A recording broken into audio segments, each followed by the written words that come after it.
So thank you for your response for this discussion. So the question for today is: a patient presented to casualty with history of chest pain radiating to left arm. On investigations, he was found to have elevated troponin T and I. What could be the reason for elevated cardiac enzymes? Okay, so why do you get elevated levels of cardiac enzymes in case of myocardial infarction? Okay, so is it due to apoptosis, necrotosis, or anything else? Now let us see this one. So what happens is you have necrosis and apoptosis. So what happens in necrosis and apoptosis? So both are irreversible forms of cell death. So necrosis and apoptosis are irreversible forms of cell death.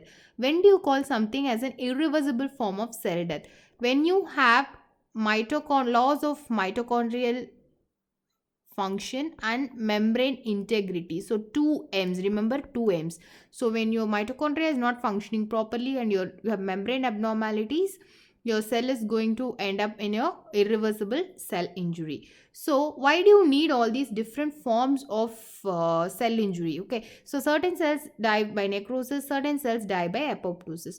So when a cell is destined to die by necrosis, what happens is there are certain changes happening.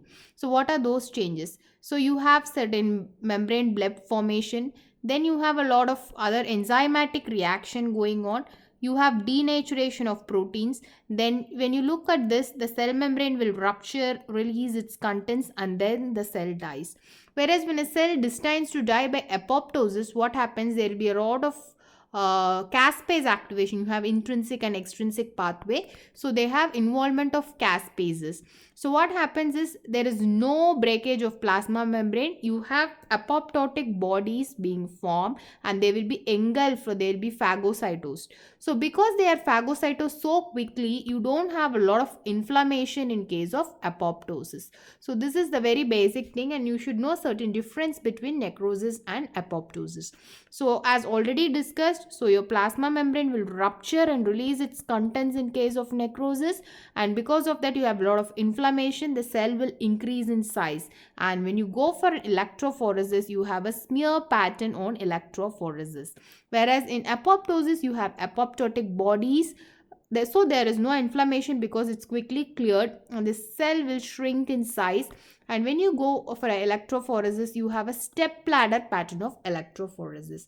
Now let's go back to the question. So I told, whenever your plasma membrane is ruptured, the contents are released. So just think logically what happens in the cardiac muscle. You have a lot of contractile proteins. So your troponin I and troponin T are contractile proteins.